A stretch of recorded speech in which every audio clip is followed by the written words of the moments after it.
नमस्कार साथियों, मैं संदीप राठौर केवीएस एकेडमी के यूट्यूब चैनल पर आपका स्वागत करता हूं। आइए दोस्तों, आज के सेशन की शुरुआत करते हैं। सेशन शुरुआत करने से पहले बात करते हैं आज के टॉपिक की।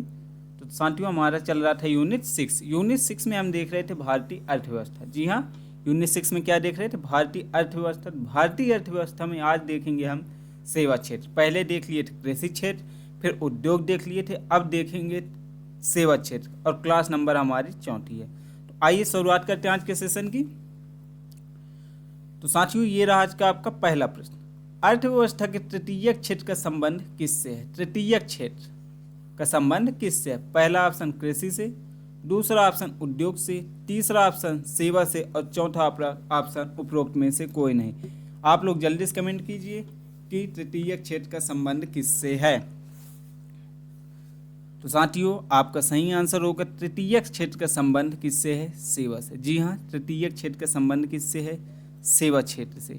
2023-24 के अकॉर्डिंग देख लेते हैं योगदान। क्या देख लेते हैं? योगदान। तो तृतीयक क्षेत्र का योगदान था जीडीपी पे 54.7%। उद्योग क्षेत्र, उद्योग या फिर द्वितीयक क्षेत्र, इसका योगदान था साथियों 27.7%। और प्राथमिक क्षेत्र,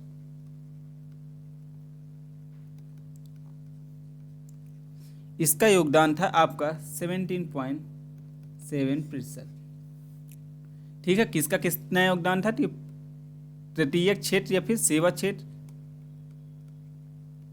इसका योगदान जीडीपी में, किस पे? जीडीपी पे 23-24 पे 54.7%, उद्योग क्षेत्र या द्वितीयक में 27.7% और प्राथमिक क्षेत्र में 17.7% है। कृषि क्षेत्र का संबंध है प्राथमिक से और उद्योग का संबंध है दोस्तों द्वितीयक से। ठीक है, अगले प्रश्न की ओर चलते हैं। साथियों, आपका अगला प्रश्न है, भारत के सेवा क्षेत्र में प्रत्यक्ष विदेशी निवेश में सबसे बड़ा हिस्सा किस सेवा क्षेत्र से है?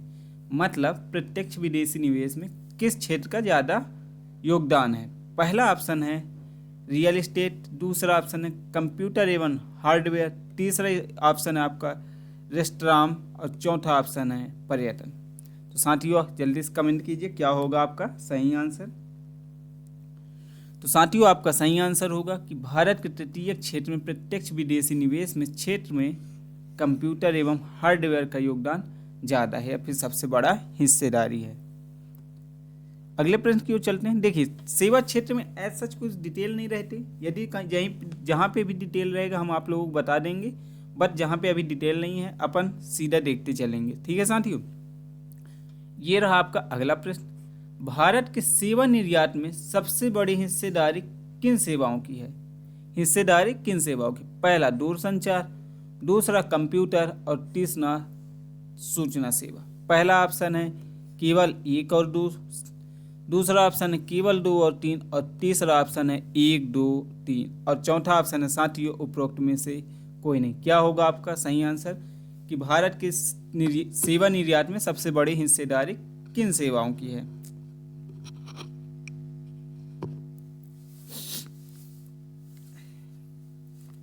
तो साथियों, आपका देखते हैं किनका है किन हिस्सेदारी। तो दूरसंचार की तो है क्योंकि सेवा क्षेत्र में भी है, कंप्यूटर का भी है, ये भी सेवा क्षेत्र, और सूचना दोस्तों आजकल सूचना भी चल रही है, मतलब इसका भी, मतलब ऑप्शन नंबर सी, मतलब दूरसंचार, कंप्यूटर और सूचना तीनों का ही सबसे बड़ी हिस्सेदारी है किस क्षेत्र में? सेवा क्षेत्र में।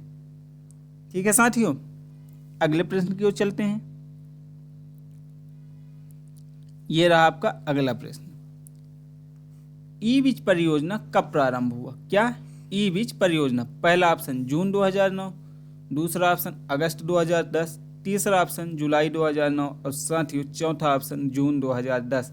ई बीज परियोजना का प्रारंभ कब हुआ है? कमेंट करके बता दीजिए। तो साथियों, ई बीज योजना का प्रारंभ जून 2009 से हुआ। कब से हुआ है? जून 2009 से। किसकी? ई बीज परियोजना की। इसका उद्देश्य की बात करें, साथियों, तो इसका उद्देश्य है निवेश अनुकूल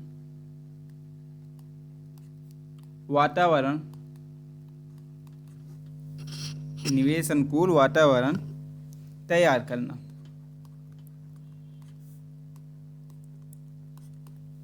ये क्या क्या हो गए थे इसके उद्देश्य। विशेष में देख लेते हैं क्या क्या इसमें विशेष है। तो साथियों, ई बीज किससे संबंधित है? तो ये गवर्नमेंट टू बिजनेसमैन पर आधारित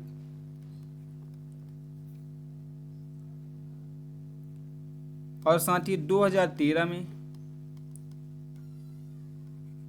ई बीज पोर्टल स्टार्ट हुआ।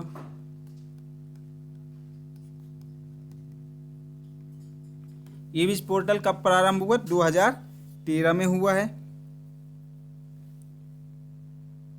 ठीक है, आगे प्रश्न चलते हैं अगले प्रश्न की ओर साथियों।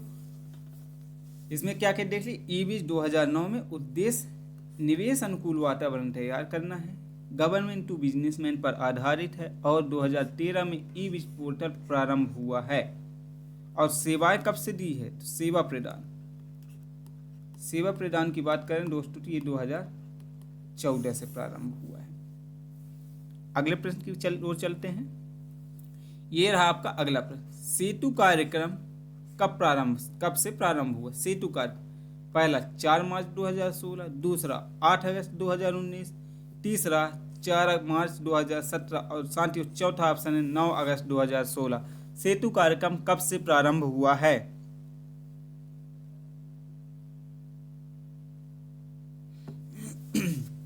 तो साथियों, आपका सही आंसर होगा 4 मार्च 2016। क्या होगा? 4 मार्च 2016 सेतु कार्यक्रम। उद्देश्य की बात करें साथियों, इसके उद्देश्य की बात करें कि 2019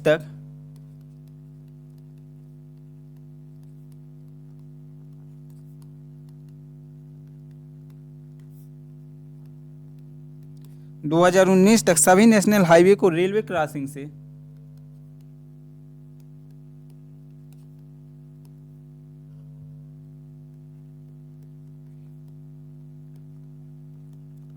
मुक्त कराना। क्या है? 2019 तक सभी नेशनल हाईवे को रेलवे क्रॉसिंग से मुक्त कराना इसका उद्देश्य है। और दूसरा उद्देश्य देखें तो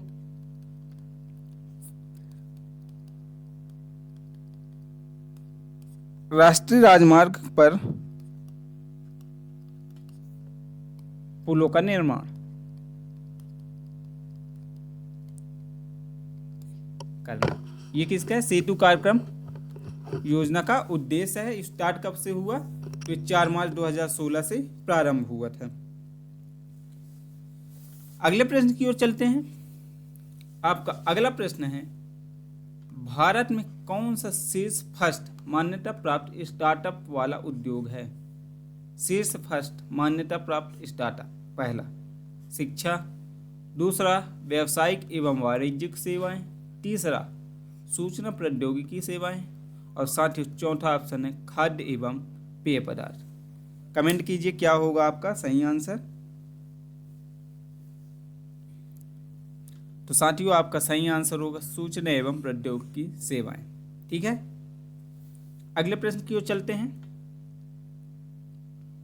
आपका अगला प्रश्न है, ग्लोबल इनोवेशन इंडेक्स 2023 पूछा है में भारत का कौन सा स्थान प्राप्त था?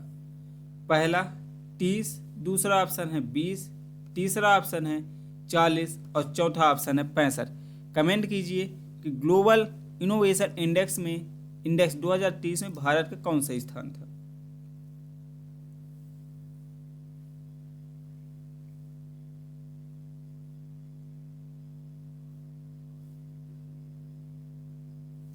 तो साथियों, आपका सही आंसर क्या होगा कि 2023 में इसका 30वां स्थान था। 30वां कब था? 2023 में। 2024 की बात करें तो 2024 में इसका स्थान है 39वां। कौन सा है? 39वां। शेष देश कौन कौन से ये देख लेते हैं। फर्स्ट में कौन है, सेकंड में कौन है और थर्ड में कौन है। तो शेष में बात करें तो शेष में है दोस्तों आपका स्विट्जरलैंड, सेकंड में है स्वीडन और साथियों तीसरे स्थान पर है आपका अमेरिका। जी हाँ, अब आप लोग कमेंट करिए कि ग्लोबल इनोवेशन इंडेक्स में कितने देश हैं, कितने देश शामिल हैं, मुख्यालय कहाँ है, ये लोग आप कमेंट करके बताइएगा। ठीक है, अगले प्रश्न की ओर चलते हैं। साथियों आपका अगला प्रश्न है, प्रसाद योजना कब से शुरू हुआ। प्रसाद योजना, पहला ऑप्शन 2014-15 से, दूसरा ऑप्शन 2015-16 से, तीसरा ऑप्शन 2017-18 से और साथियों चौथा ऑप्शन 2019-20 से। प्रसाद योजना कब से शुरू हुआ।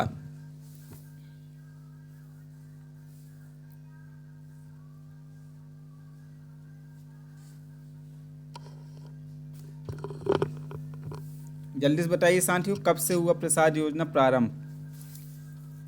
तो साथियों प्रसाद योजना आपका हुआ था प्रारंभ 2014-15 से। कब से हुआ, 2014-15 से। पूरा नाम की बात करें, इसका फुल फॉर्म की बात करें तो तीर्थ यात्रा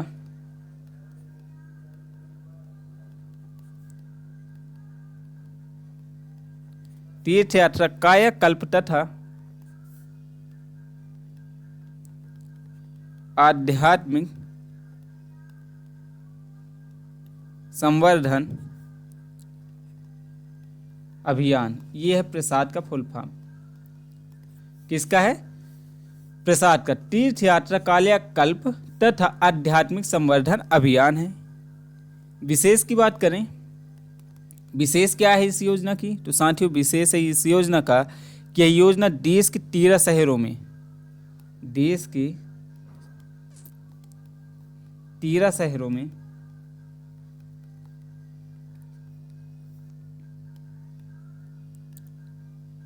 पर्यटन विकास के लिए चुना। किसके लिए, पर्यटन विकास के लिए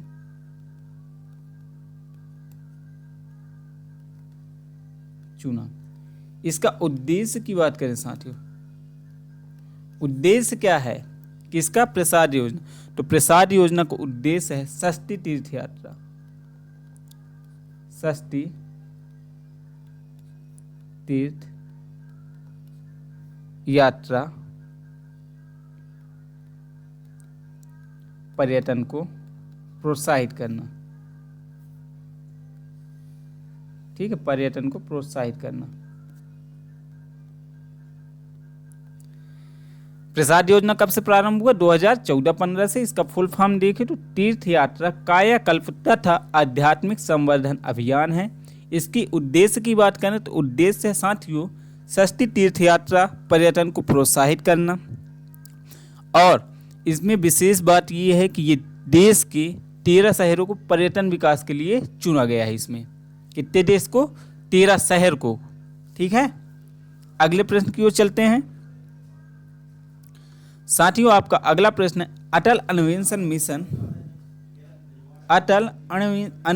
मिशन प्रारंभ किया गया, यानी कि किस आयोग द्वारा आया गया था।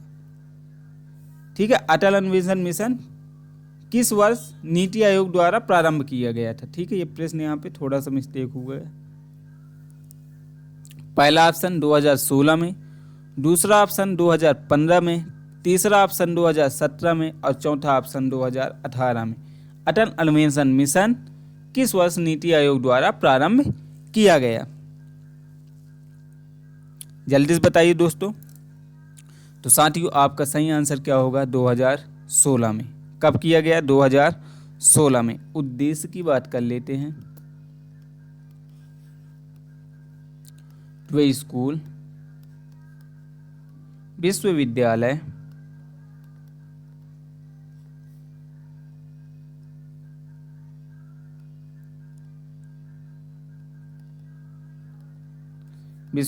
अनुसंधान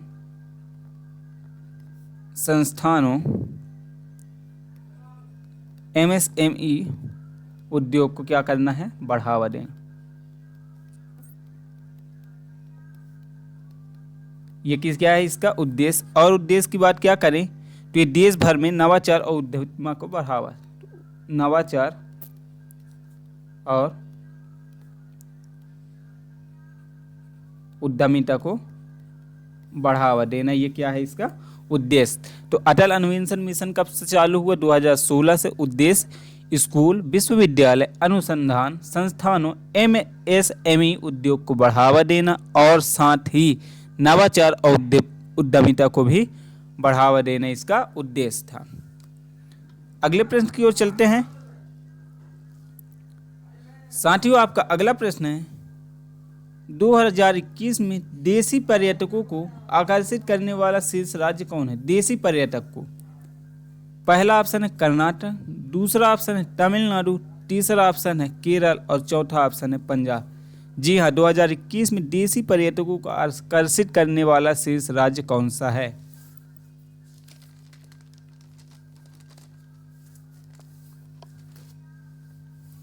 तो साथियों, आपका सही आंसर होगा तमिलनाडु। कौन सा है?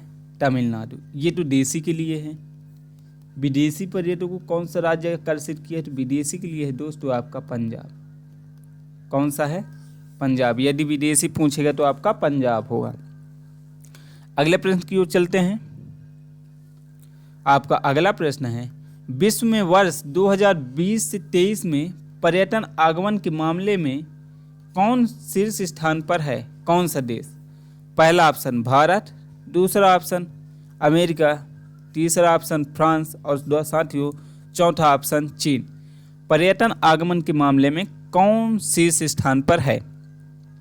तो साथियों, आपका सही आंसर होगा फ्रांस। जी हाँ, पर्यटन आगमन के मामले में फ्रांस शीर्ष स्थान पर है। अगले प्रश्न की बात करें तो राष्ट्रीय नवीनीकरण फंड का गठन निम्न में से किस उद्देश्य से किया गया था? किसका? राष्ट्रीय नवीनीकरण फंड का गठन किस उद्देश्य से किया गया? पहला ऑप्शन है सेवा मुक्त होने वाले कर्मचारियों की पेंशन का प्रावधान करने हेतु, दूसरा सामाजिक सुरक्षा हेतु, तीसरा ग्रामीण पुनर्गठन हेतु और चौथा है दोस्तों उद्योगों की पुनर्संरचना और आधुनिकीकरण हेतु। किस लिए किया गया था राष्ट्रीय नवीनीकरण फंड का गठन? साथियों, जल्दी से कमेंट कीजिए किस लिए किया गया था। तो ये किया गया था सामाजिक सुरक्षा हेतु। किस लिए गठन किया गया? सामाजिक सुरक्षा हेतु गठन किया गया था नवीनीकरण फंड की। अगले प्रश्न की ओर चलते हैं। साथियों, आपका अगला प्रश्न है राष्ट्रीय नवीनीकरण कोष की स्थापना का लक्ष्य क्या था? स्थापना का लक्ष्य पूछा श्रम का पुनर्प्रशिक्षण, बेहतर सड़कों व पुलों का निर्माण, तीसरा पुरानी रेल पटरियों की जगह नई रेल पटरी बिछाना और बैंकों द्वारा दिए गए ऋणों का पुनर्वित्तीयन करना। क्या है आपका सही आंसर? तो साथियों, श्रम का पुनर्प्रशिक्षण करना था। अगले प्रश्न की ओर चलते हैं। आपका अगला प्रश्न ये रहा, लिखा है निम्नलिखित पर विचार कीजिए। पहला होटल तथा रेस्टोरेंट, मोटर परिवहन उद्योग, समाचार पत्र प्रतिष्ठान, चौथा है निजी चिकित्सा संस्थान।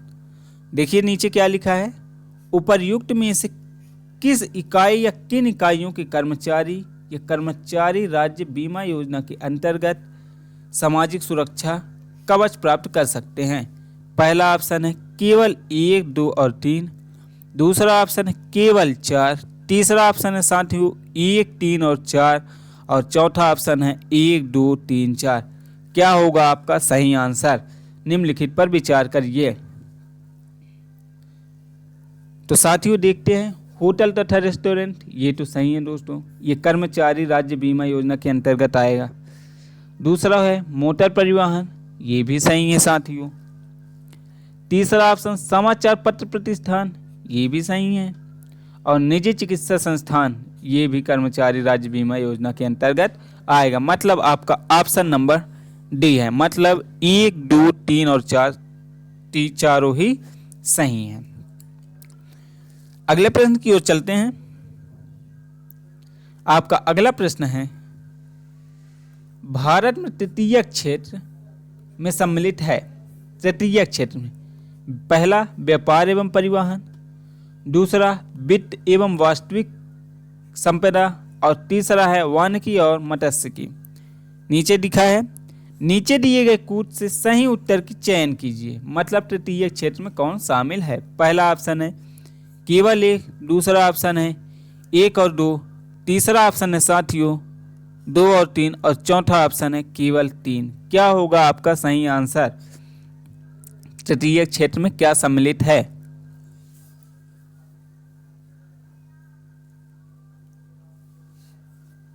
तो साथियों आइए देखते हैं क्या क्या शामिल है तृतीय क्षेत्र में। तो व्यापार एवं परिवहन ये तो तृतीय क्षेत्र में ही शामिल है। वित्त एवं वास्तविक संपदा ये भी साथियों तृतीय क्षेत्र पे ही शामिल हैं। वानिकी और मत्स्यिकी ये दोनों हैं साथियों प्राथमिक क्षेत्र से। किससे संबंधित हैं? प्राथमिक क्षेत्र। प्राथमिक क्षेत्र क्या है दोस्तों? कृषि से संबंधित जितने भी हो गए, जिसका हम तुरंत उपभोग कर सकते हैं, बिना उसमें कुछ किए हम उसका उपयोग कर लेते हैं, उपभोग कर लेते हैं, वो क्या होता है हमारा प्राथमिक क्षेत्र। प्राथमिक क्षेत्र से जो वस्तुएं बनाई जाती हैं उसको बोलते हैं द्वितीयक क्षेत्र, या फिर जो उद्योग में होते हैं वो क्या कहलाते हैं?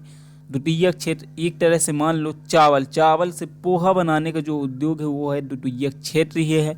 और जो पोहे का वितरण करते हैं या फिर बिस्किट का वितरण करते हैं या फिर कोई किसी को शिक्षा देता है, जैसे हम आपको शिक्षा दे रहे हैं, ये सब किससे संबंधित है? ये है तृतीय क्षेत्र से संबंधित। तो पूछा क्या तृतीय क्षेत्र से सम्मिलित हैं? तो आपका ऑप्शन नंबर बी सही होगा, क्योंकि पहला और दूसरा तृतीय क्षेत्र से संबंधित है तथा तीसरा ऑप्शन वानिकी और मत्स्यिकी आपके प्राथमिक क्षेत्र से संबंधित है। ठीक है साथियों, आइए चलते हैं अगले प्रश्न की ओर। आपका अगला प्रश्न है ई बीज संबंधित है। ई बीज के बारे में बता चुके हैं कि कब इसका गठन हुआ, उद्देश्य क्या थे। तो ई बीज किससे संबंधित है? इलेक्ट्रॉनिक्स वाणिज्यिक से, पहला ऑप्शन। दूसरा ऑप्शन है वित्तीय लेन देन हेतु सकल द्वार प्लेटफॉर्म से। तीसरा विपणन संबंधी पूछताछ से एक द्वार से। चौथा सरकारी सेवाओं की पहुंच हेतु एकल द्वार से। किससे संबंधित है ई बीज योजना? तो साथियों ई बीज कब से स्टार्ट हुआ था देख लेते हैं। ये कब से स्टार्ट हुआ? जून 2009 से। ई बीज कब से स्टार्ट हुआ? जून 2009 से। उद्देश्य क्या था? निवेश अनुकूल वातावरण तैयार करना।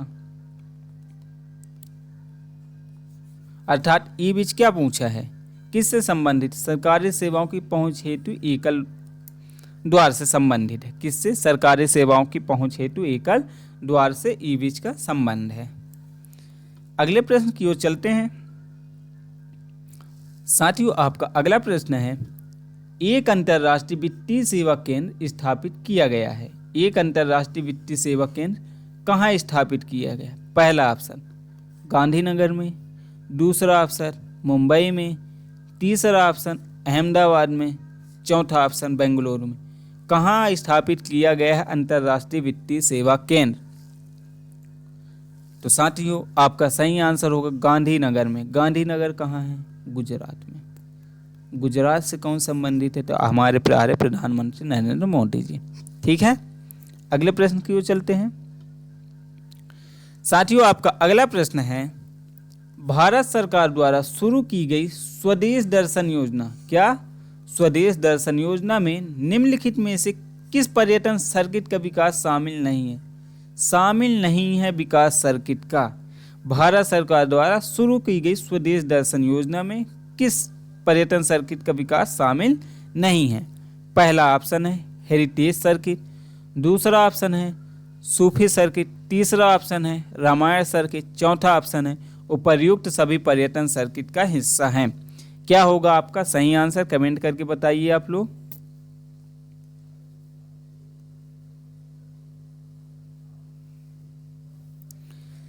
साथियों देखते हैं स्वदेश दर्शन योजना का प्रारंभ कब से हुआ। तो ये हुआ था 2014-15 से। कब से प्रारंभ हुआ? 2014-15 से। मंत्रालय की बात कर लेते हैं। तो साथियों इसका मंत्रालय था पर्यटन मंत्रालय। किसका पर्यटन मंत्रालय? भारत सरकार का।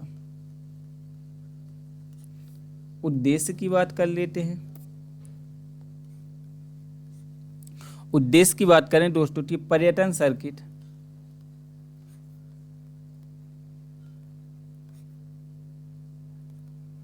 का एकीकरण, पर्यटन सर्किट का एकीकृत विकास करना इसका क्या था? उद्देश्य था। ये तो इसके उद्देश्य हो गए। यह योजना किधर चला, कहाँ चला? तो ये तो दोस्तों पूर्वोत्तर भारत परिपथ पे ये ज़्यादातर प्रमुख योजना उधर चला, पूर्वोत्तर भारत में। दोस्तों इसके अंतर्गत कौन कौन सी योजनाएं सम्मिलित हैं तो ये देख लेते हैं। तो इसमें दोस्तों हेरिटेज सर्किट आपका शामिल है, तटीय परिपथ शामिल है, तीसरा इको परिपथ शामिल है, चौथा बौद्ध परिपथ शामिल है, आपका इसमें रामायण शामिल है, हिमालयन शामिल है और क्या शामिल है दोस्तों? और आपका इसमें और याद कीजिए क्या शामिल है, तो वन्य जीव हो जाएंगे।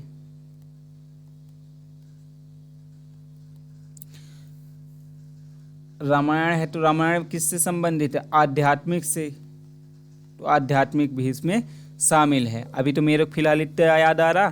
तो क्या क्या है देखिए, हेरिटेज शामिल है, मतलब ये तो सही है। सूफी यहाँ पे अभी हमने कहीं पे नहीं पढ़ा, मतलब ये शामिल नहीं है। रामायण सर्किट शामिल है, मतलब क्या बोला है, कौन सा शामिल नहीं है? तो आपका ऑप्शन नंबर बी होगा, सूफी सर्किट स्वदेश दर्शन योजना से शामिल नहीं है। स्वदेश दर्शन योजना का शुभारंभ कब किया गया? तो 2014-15 में किया गया। किस मंत्रालय द्वारा किया जाता है? तो पर्यटन मंत्रालय द्वारा भारत सरकार के तहत किया जाता है। ठीक है। उद्देश्य क्या था? पर्यटन सर्किट का एकीकृत विकास करना इसका क्या है? उद्देश्य है साथियों। आइए अगले प्रश्न की ओर चलते हैं। आपका अगला प्रश्न है, भारत में तृतीय क्षेत्र में सम्मिलित है। तृतीय क्षेत्र में सम्मिलित है, पहला ऑप्शन व्यापार एवं परिवहन, दूसरा है वित्त एवं वास्तविक संपदा, तीसरा है वानिकी और मत्स्य की। नीचे दिए गए कूद में सही उत्तर का चयन कीजिए, मतलब कौन तृतीय क्षेत्र से सम्मिलित है। पहला ऑप्शन केवल 1, दूसरा ऑप्शन 1 और 2, तीसरा ऑप्शन 2 और 3 और चौथा ऑप्शन केवल 3। जल्दी से बताइए कौन सम्मिलित है तृतीय क्षेत्र। तो दोस्तों अभी देख सके थे कि वानिकी और मत्स्य किससे संबंधित हैं। एक सेकेंड, थोड़ा दिक्कत हो गया था। तो वानिकी क्षेत्र किससे संबंधित है साथियों? तो वानिकी क्षेत्र आपका संबंधित है प्राथमिक से, बाकी ये दोनों संबंधित है तृतीयक से। अर्थात देखिए पहला और दूसरा किस पे है? पहला और दूसरा ऑप्शन नंबर बी में है, मतलब आपका ए और बी सही है, मतलब आप 1 और 2 सही है, मतलब ऑप्शन नंबर बी। अगले प्रश्न की ओर चलते हैं। फिर से आ गया कि भारत में सेवा क्षेत्र, अभी तक क्या लिख रहा था? तृतीय क्षेत्र। साथियों तृतीय क्षेत्र बोले या फिर सेवा क्षेत्र बोले, दोनों का मतलब एक ही होता है। तृतीय का मतलब सेवा या फिर सेवा का मतलब तृतीय क्षेत्र। तो तृतीय क्षेत्र या फिर सेवा क्षेत्र में सम्मिलित है। पहला खनन एवं उत्खनन, दूसरा परिवहन और संचार, तीसरा होटल और चौथा साथियों वानिकी व मत्स्य की। पहला ऑप्शन केवल 1 और 2, दूसरा केवल 2 और 3, तीसरा केवल 3 और 4, साथियों चौथा केवल 1 और 4। क्या होगा आपका सही आंसर? कौन सा सेवा क्षेत्र से संबंधित है?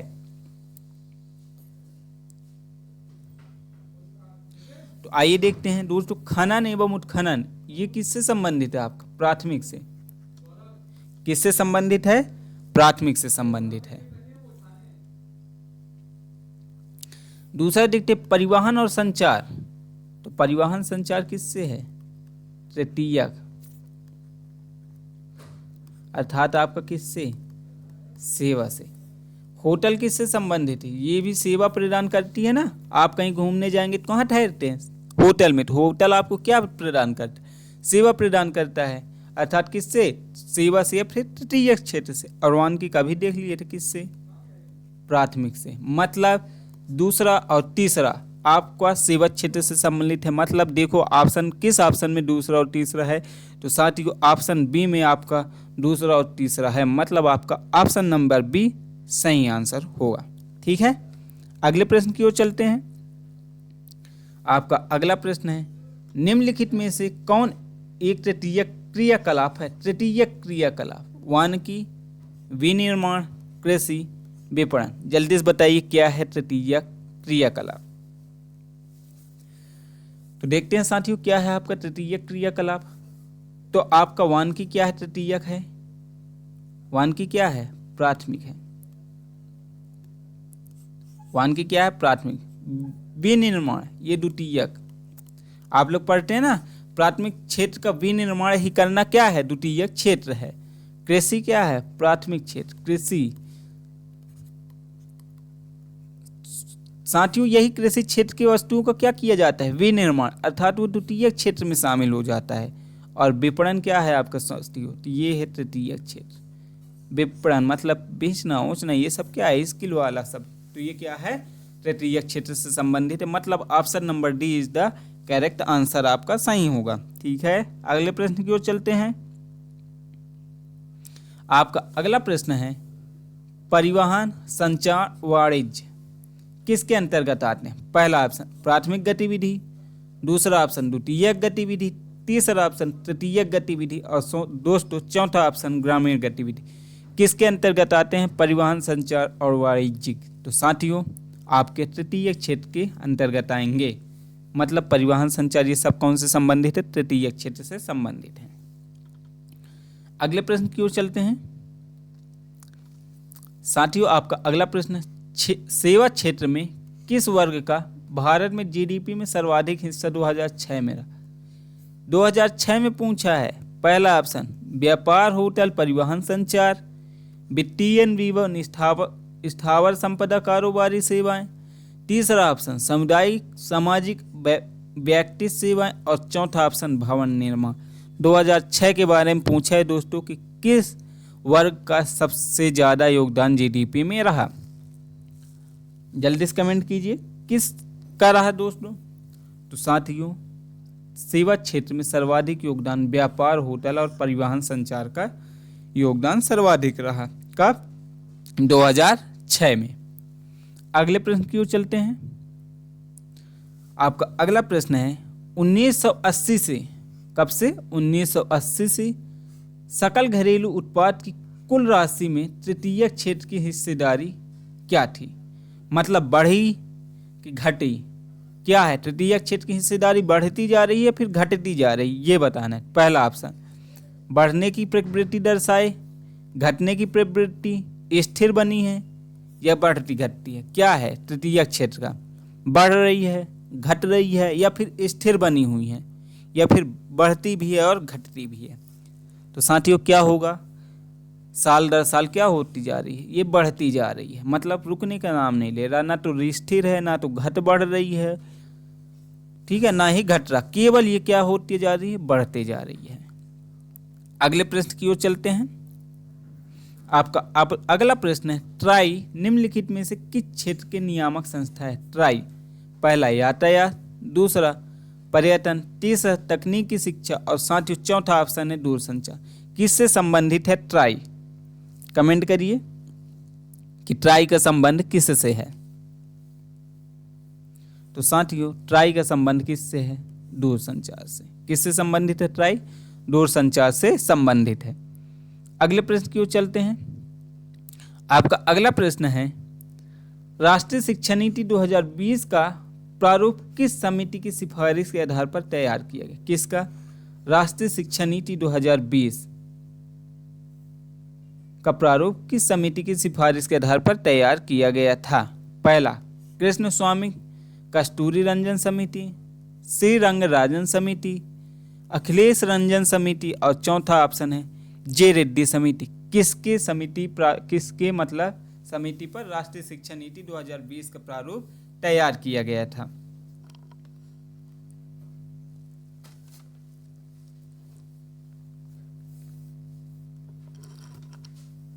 तो साथियों कृष्ण स्वामी कस्तूरी रंजन। जी हाँ, इनकी समिति के पर राष्ट्रीय शिक्षा नीति का प्रारूप तैयार किया गया था।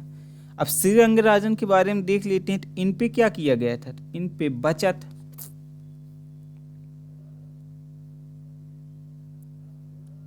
व निवेश,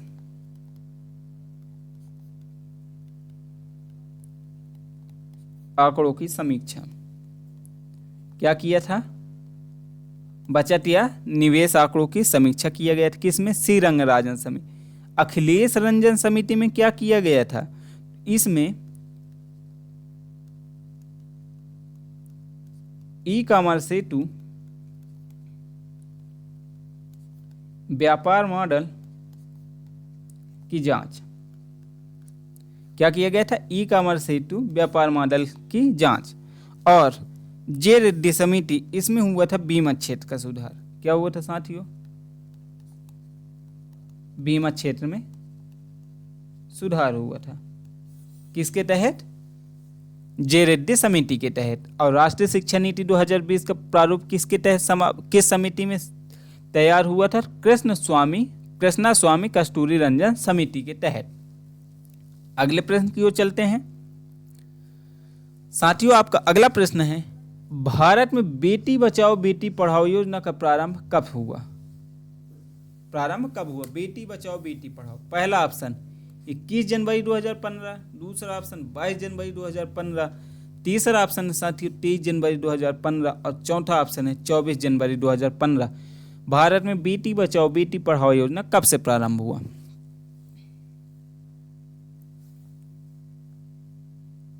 तो साथियों, बेटी बचाओ बेटी पढ़ाओ योजना का शुभारंभ 22 जनवरी 2015 से हुआ। कब से हुआ? 22 जनवरी 2015 से। मंत्रालय कौन सा है? मंत्रालय पूछ सकता है कौन किस मंत्रालय से संबंधित है? तो ये महिला एवं बाल विकास, मानव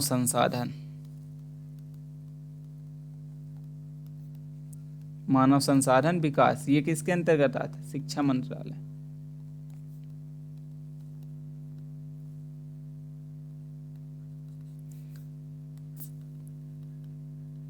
तो मंत्रालय कौन सा है? महिला एवं बाल विकास और मानव संसाधन विकास मंत्रालय इसके अंतर्गत आते हैं। उद्देश्य क्या है?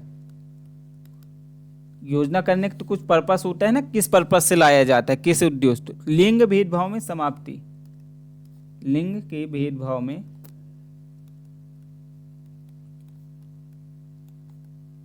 समाप्ति। जो लिंग होती है ना कि बालिकाओं को पढ़ाओ, बच्चों को पढ़ाओ, लड़के को लड़कियों को मत पढ़ाओ, तो इन सब में क्या था कि भेदभाव रहता था बच्ची और बच्चों में। तो क्या किया गया था? बेटी और बेटों में इसका समाप्ति के लिए लाया गया था बेटी बचाओ बेटी पढ़ाओ योजना। कब लाया गया था? तो 22 जनवरी 2015 में। कौन सा मंत्रालय के तहत? तो महिला एवं बाल विकास इसके अंतर्गत कार्य करता है एवं मानव संसाधन विकास मंत्रालय भी इसके अंतर्गत कार्य करता है। ठीक है साथियों, चलिए अगले प्रश्न की ओर चलते हैं। इसी के साथ आपका अगला प्रश्न है, राष्ट्रीय पर्यटन दिवस कब मनाया जाता है? राष्ट्रीय पर्यटन दिवस पूछा है। पहला ऑप्शन 27 सितंबर, दूसरा ऑप्शन 25 जनवरी, तीसरा ऑप्शन 24 मई और चौथा ऑप्शन है दोस्तों 24 मार्च। राष्ट्रीय पर्यटन दिवस कब मनाया जाता है? 27 सितंबर, 25 जनवरी, 24 मई या फिर 24 मार्च को कब मनाया जाता है? कमेंट करिए।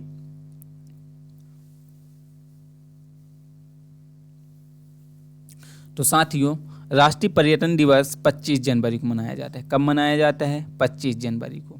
2024 में इसका थीम मतलब विषय,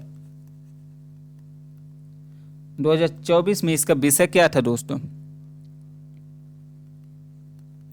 तो था स्टेबल जर्नी,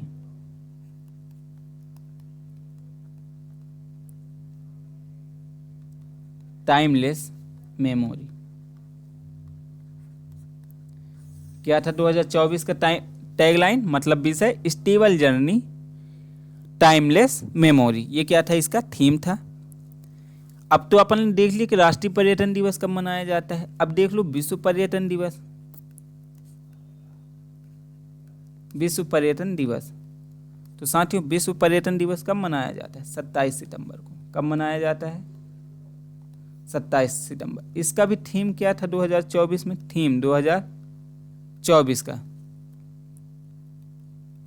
पर्यटन और शांति। थीम क्या था? पर्यटन और शांति। मध्य प्रदेश पर्यटन दिवस कब मनाया जाता है? मध्य प्रदेश पर्यटन दिवस ये कब मनाया जाता है दोस्तों? 24 मई को मनाया जाता है। कब मनाया जाता है? 24 मई को। विश्व क्षय रोग दिवस कब मनाया जाता है?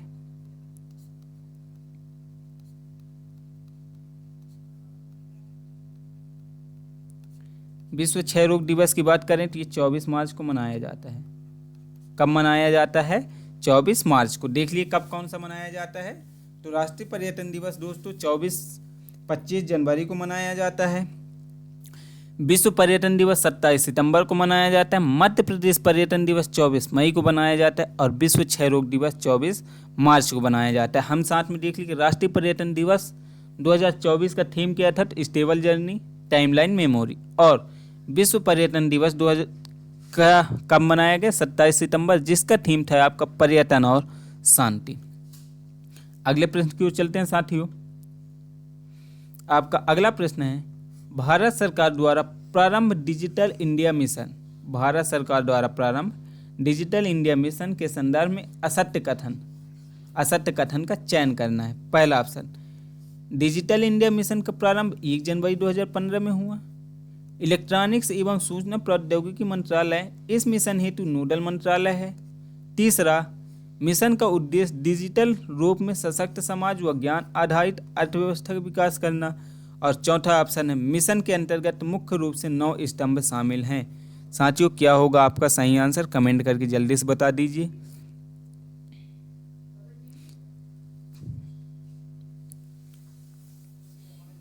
तो साथियों आप देखते हैं डिजिटल इंडिया मिशन का प्रारंभ 1 जनवरी 2015 से हुआ। तो दोस्तों ये गलत है। डिजिटल इंडिया मिशन का प्रारंभ 1 जुलाई 2015 से हुआ। इलेक्ट्रॉनिक्स एवं सूचना प्रौद्योगिकी मंत्रालय ये तो सही है दोस्तों। इसका उद्देश्य की बात करें तो डिजिटल रूप से सशक्त समाज व ज्ञान आधारित अर्थव्यवस्था का विकास करना, ये भी सही है। इस मिशन के अंतर्गत मुख्य रूप से 9 स्तंभ शामिल हैं, ये भी सही है। मतलब आपका ऑप्शन नंबर ए गलत है, बाकी सबके सब क्या हैं? सही हैं। तो साथियों ये रहा आज का सेशन। आपको कैसा लगा हमारे ये प्रयास? कमेंट करके ज़रूर बताएं। और यदि हमारा प्रयास अच्छा लगा हो तो आप इसे लाइक से सब्सक्राइब जरूर करें और जितनी ज़्यादा से ज़्यादा हो सके तो इसको शेयर करें। और अपने संबंधित दोस्त यार जितने भी हैं जो कोई MPPSC की तैयारी कर रहे हैं उस तक हमारा वीडियो पहुंचाने का प्रयास कीजिए ताकि एग्ज़ाम में उनका बहुत ही हेल्पफुल मदद हो सके। और हमारे इस सेशन से संबंधित PDF प्राप्त करने के लिए आप हमारे टेलीग्राम चैनल को ज्वाइन कर सकते हैं दोस्तों, जिसके लिंक आपको नीचे डिस्क्रिप्शन पे दी हुई है। हमारे साथ बने रहने के लिए आप लोगों का बहुत बहुत धन्यवाद।